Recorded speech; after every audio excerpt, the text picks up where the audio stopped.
Welcome back for another week to have a chat with all of you, which is absolutely fantastic.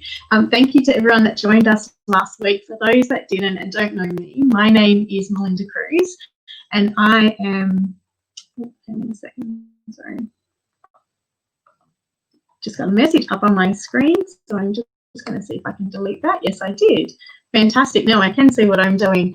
So my name's Melinda Cruz. I am the founder of Miracle Babies Foundation. So my experience, I've had 3 boys who have gone through the NICU, and these are my 3 beautiful boys. Elijah I had 6 weeks early at 34 weeks. Dylan I had at 27 weeks, and Jasper I got him to 37 weeks, which was absolutely amazing, after a 14-week bed rest. And they're absolutely amazing now, all grown up. This is my boys now, doing wonderful. So Miracle Babies is celebrating its 15th year this year, which is absolutely incredible. We had so much planned that we wanted to do across the year, but obviously because of COVID, all of our events and everything got cancelled. But there are still lots of ways that you can get involved. So if you jump onto our website, which is miraclebabies.org.au, you'll be able to find lots of ways that you can still get involved with us across the month. And being November, it's NICU Awareness Month, and there's 2 really special days that we celebrate across this month. Next week, next Tuesday, is World Prematurity Day, and we will be coming live to you again, and I'll be joined next week by one of our co-founders, Kylie Puzzle, and our current CEO. So that's going to be amazing, so hopefully you will join us for that. And then the week after, we celebrate our very own Thank You NICU Day, which is a really amazing day to be able to say thank you to the NICU staff, the doctors and nurses of the allied health team, and for the wonderful work that they do, and actually highlight, because they do so much, in the background and behind closed doors, but they matter so much to us as families, and we can celebrate them and what they do. So along with all of our programs and services for families of premature and sick babies, it's really important, as part of our mission, that we provide a parent voice to both research and be advocates to develop better care and change the experience for you guys, for our families. So we've got 2 campaigns that we've been running. If you joined last week, it's called a Be Sweet to Babies survey, which is really about pain management. And I know for me it was a little bit of a surprise, to think that babies go through so much procedures, medical procedures, whether it's lines being put down, tubes down their nose, without any kind of pain relief. So we had a chat to Dr Denise Harrison about the work that she's doing, and 3 simple ways that you can help your baby through those processes, and also that she's running an online survey and research into the area. So the website's just up here. You can access all of our surveys, and we'd love for you to jump on it and be part of that. But today we're talking about something that it's been on our radar for a long time. If you were with us last year, in November, we were having this conversation about the government's paid parental leave scheme and the dad and partner pay, and how that it relates to families that have had premature and sick babies, families that have babies with long hospital stays, and the ways that we want to help improve that for you. So my very special guest today is Dr Abbey Eeles. I'm going to bring her on. There we go. Hi, Abby. Hi. How are you? Hi, Melinda. How are you? Good. Thank you so much for joining me. So I'm just going to tell everybody a little bit about you, and then we're going to have a chat. So Abby is an occupational therapist who specialises in paediatrics and neonatal developmental therapy, both in the clinical and research spheres, for the past 14 years. Absolutely amazing. She's a senior research officer at the University of Melbourne, and that's where you're coming to us from, aren't you, from Melbourne? Yeah. Survived the lockdown. I'm a translation fellow, for the research of Centre of Research Excellence in Newborn Medicine at the Murdoch Children's Research Institute. Abby's also the founder of Luna Baby, where she provides education and support to families of premature babies. She's passionate about understanding the impact of developmental therapy and early intervention on brain development and rehabilitation in the newborn period and beyond, and the important roles that us as parents play in delivering that intervention. So thank you so much for joining me. It's absolutely amazing. So do you want to talk a little bit about what you do and your interest in the parental leave scheme for parents? Yeah, absolutely. So as you say, today I'm coming to you from Melbourne, and this collaboration that we're working on with yourselves at Miracle Babies Foundation, the University of Melbourne and the CRE in Newborn Medicine, is really wanting to learn more about families' experiences of having a baby that requires an extended hospital stay, and in particular the financial impact on families. So that we know of the 300,000 babies that are born each year in Australia, around 6% of babies born will need to spend more than 2 weeks in hospital, requiring care in often a neonatal intensive care unit or a special care nursery. But for many of these babies, they can spend months and months in hospital, which has a significant impact on the families, obviously not only emotionally, the stress, the trauma of having a baby born so early, but in particular the financial impacts, as many of these families will actually use up a lot of their leave entitlements before their baby can even come home from the hospital. But then also once they do get home, they often spend weeks, months in isolation, very fearful that their baby will become sick. It can often be a recommendation that their child is not put in childcare to try and avoid recurring illness. So the isolation that these families can experience as well is really profound. And I think for many of us, obviously experiencing COVID, we kind of have a little bit of an experience now of the impact that isolation can have on our mental health and well-being. So it's a really, paid parental leave. It's a really important topic for all families, but in particular, families whose babies require that extended stay in hospital, have additional needs, have additional financial needs, and there is evidence to suggest that parents who are supported to have that time off early have more of a chance of returning to the workforce early. So there's also economic benefit if we actually invest early for these families. Yeah, so I know like my personal experience. So with Dylan, he was born at 27 weeks, and in total he spent 9 weeks in hospital. And I know at the time his dad returned to work during those times, so that we could then have some time together at the end when he was discharged. But that was really hard, him having to get up in the morning. Sometimes he could get to the hospital and see him before he went to work. Sometimes he would miss that.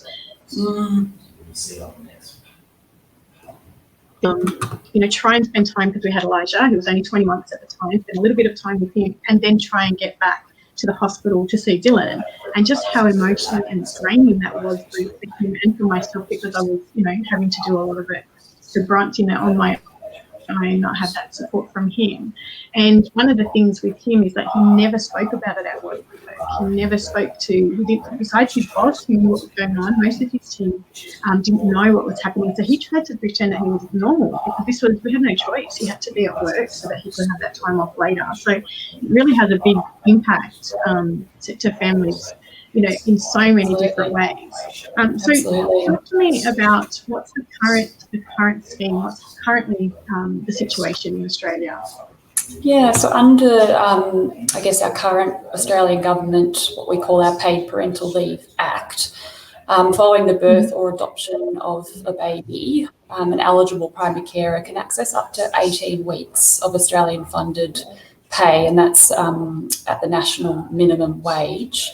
And then under this same act, we've also got what's called a dad and partner pay scheme, and that enables eligible working dads or partners to receive up to 2 weeks of pay at the national minimum wage. So that's sort of the paid aspect, if you like, particularly within the public sector. We've also, within the privately funded workplace schemes, some working parents may be eligible for funded parental leave. And then within, I guess, the unpaid leave under the Fair Work Act 2009, each parent can also have up to 12 months of unpaid leave. There has been some recent changes to the Australian Government Paid Parental Leave Act. So previously, that 18 weeks for the primary carer used to be needed to be taken continuously, whereas now there's some flexibility around that. So the primary carer can take up to 8 weeks of that 18-week in a flexible manner over the first 2 years. And then under the Fair Act unpaid scheme, parents can use up to 30 days in a flexible manner over the first 2 years. But there really is still a very significant gap that remains, and this is that there's no additional financial support for parents with babies that are requiring that hospital care. So the flexibility is great, but it's really not adequate in fulfilling that gap that exists. Well, the result that you end up with is that if you've had, like, you know, us as parents that have had premature babies or babies that have spent long times in hospital, we don't get that same opportunity as if your baby was born full term and you have all that time at home with them to settle in and, you know, to I guess adjust and be that parent for that time. So you're coming in with less of that with children or babies that, you know, may have developmental challenges, you know, long-term issues. Parents, you know, are at higher risk of postnatal depression if they've gone through having a premature sickness. So, and so shortening that time doesn't make sense, does it? Absolutely not, you know, and it's so, I mean, we know that, you know, the time spent with little people early on is just so crucial to their development. It's so crucial to the development of that relationship between the parent and the baby. At the time spent in hospital with that baby, you know, parenting in the neonatal intensive care unit or special care nursery, I think you could probably share your experience, Melinda. It's a pretty odd experience, and also for these babies, you know, doing that early interaction and play. Often they don't necessarily have the developmental capacity, or they may be really unwell, and so the time that is actually spent with that baby is really different to a parent who has a full-term baby at home. Yeah, absolutely. I mean, you're so removed, you know, from the process. It's really hard to be a mum in those moments. You know, there's, you know, some things you can do, some things that you can't do. But, you know, I remember sometimes, you know, you kind of watching from the outside of what's going on, particularly, you know, when you're in the humidity crib and there's not much I could do to be a hands-on mum. So you do, when that goes on for a long period of time, you're missing out on that time with them, and then that's cut short on the other side. So what's happening in other places around the world? Like, do other places, other countries have different processes and the ways that they manage this kind of situation and support parents? Yeah, so there is quite a bit of examples out there. Yeah, there are some good examples, and I can share those with you, and some recent changes that have been made in New Zealand. But there is significant variability across the different countries, and so there is a intergovernmental economic organisation that's called the OECD. It's a bit of a mouthful, but it's the Organisation for Economic Cooperation and Development. And so that includes 37 countries, developed countries, and they've got lots of different statistics and information that shares what sort of parental leave entitlements those different countries provide. So all in all, as I said, significant variability. You know, we have duration of parental leave varying from absolutely zero in the United States of America to policies that are allowing up to 38 months, such as in Estonia in Northern Europe. But if we take the average, if we look at sort of what's the average of those 37 countries, average duration of total paid leave is 53.9 weeks. So if we compare that to the Australian 18 weeks, we are significantly below the average length of parental leave across those OECD countries. I'd love to hear people's thoughts on that. So it's 59 weeks is the average. So 53.9. Let's round it up, 54. 54 weeks compared to our 18. That's right, yeah.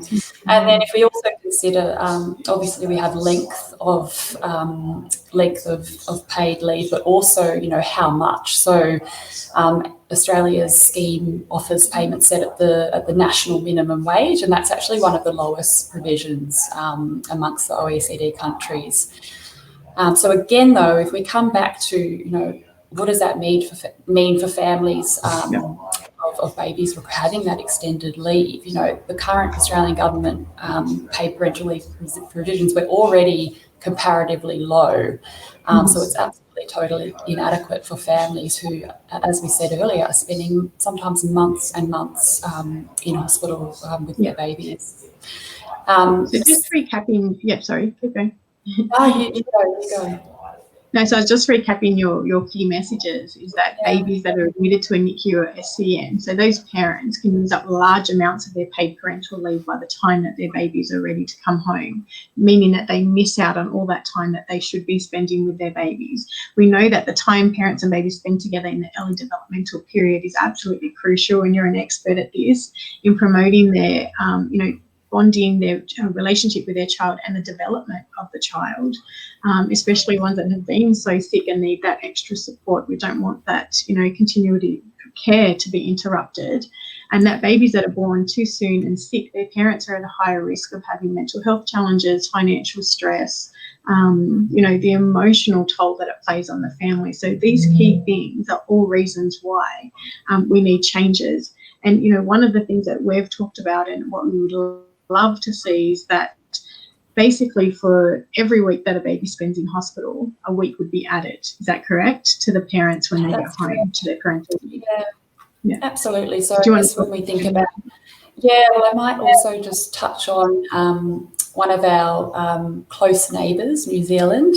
What does their paid parental leave look like, and in particular additional pay for preterm or babies who are unwell. So in New Zealand, they offer 26 weeks of paid primary care leave, but they also have what they call their preterm baby payment, and that was introduced in 2017.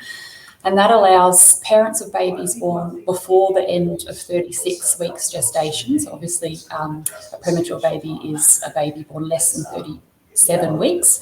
So all babies born premature, they get an additional leave payment of up to a maximum of 13 weeks, depending on the gestational age of the baby at birth. So this is fantastic. Although, again, there is a bit of a gap here because this policy obviously accommodates preterm babies, which is fantastic, but it does not extend to hospitalised term babies. So babies, for example, who have got complex surgical conditions and, again, are spending weeks and months in hospital. If we look to Canada as well, for example, they've got, in addition to 15 to 18 weeks of paid maternity benefit, so for the mother, they have what they call the Parents of Critically Ill Children benefit, and so that's available for babies who are born preterm or sick, so it accommodates both of those, and they have to have a life-threatening illness or injury that requires ongoing parental care or support. So that actually allows for up to 35 weeks of additional benefit, which is fantastic. And that's in Canada. And that one's in Canada, yeah. So I guess... so is that a new policy for them too? You mentioned that New Zealand has only been 3 years. How long has Canada been? I'm not too sure actually how long Canada's scheme has been in effect, but we can probably follow that up and maybe post it after the chat. Yeah.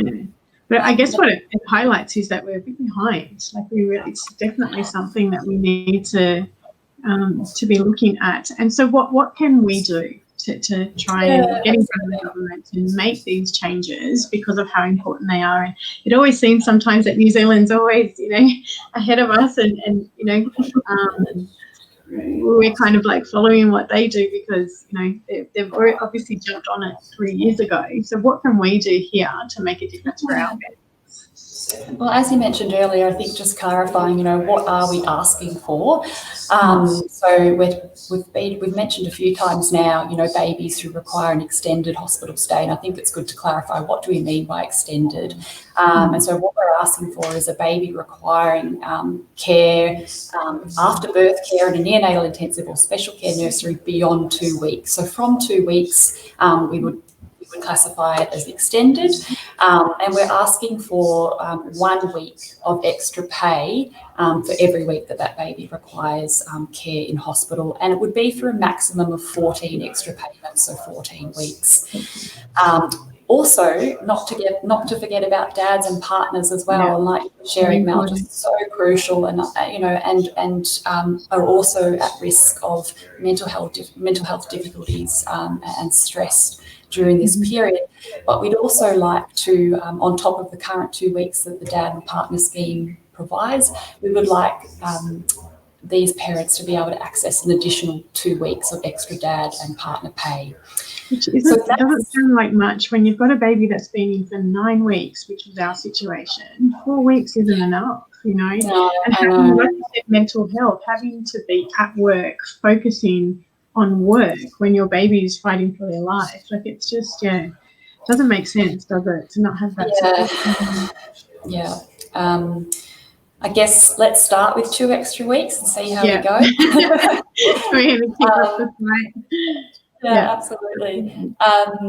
And then I guess, how can everyone get involved? Well, obviously, I'm really excited about the partnership that we've developed with Miracle Babies and the different educational institutions and research institutions. But as you said earlier, Mel, we're all about hearing the parental voice. It's the consumers and the families who have this lived experience that collectively, when we come together, are going to be able to make those voices heard and really, advocate as strongly as possible to get the government to, be aware of what's happening and be motivated to make the change that are necessary to support these families and babies who are really quite vulnerable. On top of that, that's focusing on the public sector, but all of the private employers out there, who have got many employees who will be experiencing babies who require extended stays in hospital, they can already be looking at what does their private policy look like and can they be making adjustments now to support the employees who are going through this experience. So we have a very exciting survey as well. Did you want to talk about the survey, Mel? Yeah, well, I've got the video. So Abby and I have done a video to help promote the survey. But we would like as many of you that are watching to please jump on, answer the survey and share it so that we can actually do exactly what Abby has said and be that parent voice and help to lobby the government to make some changes. So should we play the video and then have a chat about the survey? Okay. Yeah, great.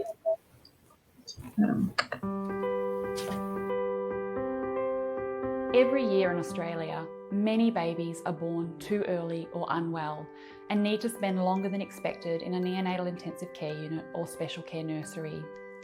For parents, this is an extremely challenging time, and they often use up large amounts of their paid parental leave by the time their baby is able to go home from hospital. Many of these parents will come under financial pressure to return to work when babies are still very young and may even have extra health needs.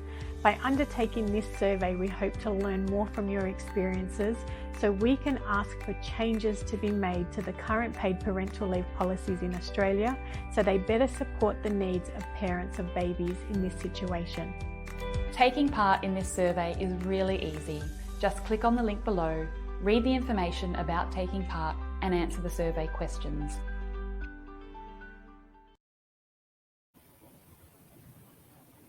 So the survey is available at the website just across the top of us. So when you click on that link, and it's actually in the comments as well, this is where it takes you to this page. So you can watch the video again that you've just seen, a little bit about the survey, and then click through to the survey link. So once they do that, Abby, what will they find there? Yeah, so there's a little bit of information about what taking part involves, and then it will take you through a series of questions, asking some information about your baby, how long they spent in hospital, how old they were when they were born, and also information about your employment status and the type of leave entitlements you accessed or didn't access during the birth of your baby. Also, we'll ask you some information about how the experience of having a baby who needed an extended stay in hospital, what sort of impact that had on parental wellbeing as well. And also some space there to add any additional comments as well that you would like. And so what do we hope, like once we get all the survey results, where do we go from there? Well, I think, there's some great literature and evidence out there in terms of the impact of having a premature or unwell baby, but this will give us really strong local, national data to say this is what's happening in Australia, this is the experience of families.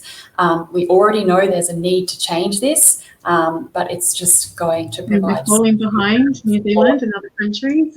Yeah, it'll just provide such powerful support for us to get these changes happening.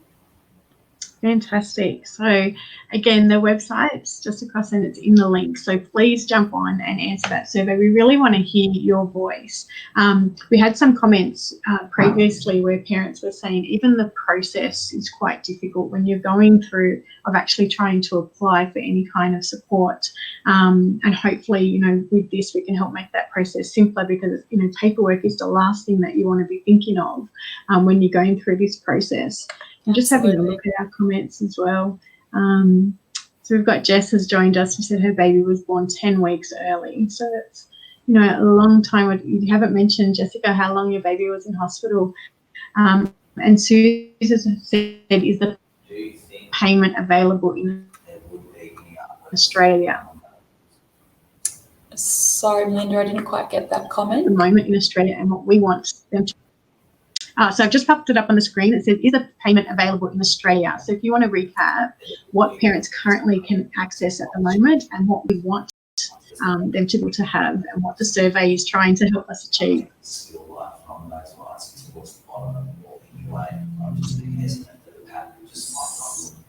Sorry, have I lost you?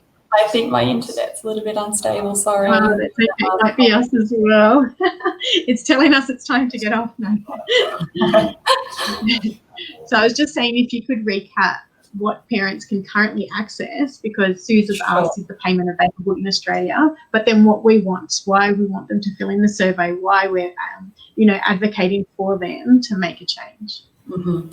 So currently in Australia, there's no additional payments for families whose baby requires an extended hospital stay. What is available is the what we call the Australian Paid Parental Leave Act, and that allows an eligible primary caregiver for up to 18 weeks of parental pay. And then within that act, we've also got the dad and partner pay scheme, and so that's 2 weeks of pay, and both of those are based on the national minimum wage. What we're wanting is for families whose baby requires a stay in hospital beyond 2 weeks, for every week that their baby is required to stay in hospital beyond that 2 weeks, that they receive an extra week of paid parental leave for up to 14 weeks. So is this, so I've just had a question if it's through Centrelink or it's through your employer? Well, yeah, so the Australian Paid Parental Leave Act will be through the Australian government, through Centrelink, but there is, depending on your employer, so within the private sector, different employers may offer various paid parental leave schemes as well. So I'd recommend having a chat to your employer to see if any of those are available to you. All right, so then if we look at the meeting room, so the meeting room one at the top there, that's being retained as the current downlights within this scheme. Existing ceilings. Lost you a little bit. Sorry. Have I still got you? Yeah, You do, we're yes. jumping in now a little bit. Yeah. Did you just hear my response then, or was that a bit? We've just kept it the No, same for now. I didn't get that last line. About the private sector. We're going to do either of these meeting rooms from scratch. We feel they both need to be the same. And you put out extra elements. You could try and wash the floor where there might be hardwood once again, but if that's... I've got you frozen. But that's okay. I might have access to extra leave.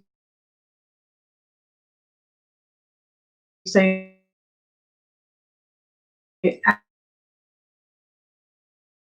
Abby was mentioning that those parents who have baby or SCN, a special care nursery, they can use up to large amounts of their paid parental leave and have that your baby if you get to have all that extra leave at home with your baby. The reason that's important is that time that you spend with their child, their development and your bonding and your relationship with your child. And also we know that as times it plays emotional toll on how you can,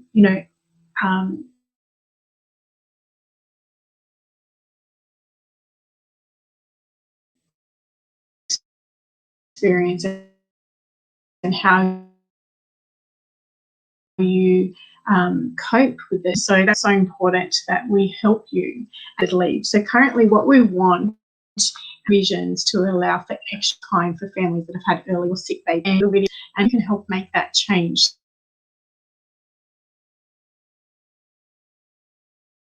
So that for future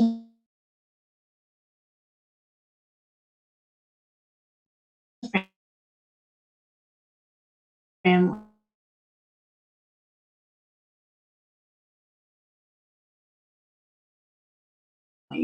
when they have time and they have their baby in hospital, they can extra time with them at home, and hopefully that'll help put us come to us. So if you go to the same website, you can actually join, give us your details, send us your email, and every time there are surveys that families can participate in and hear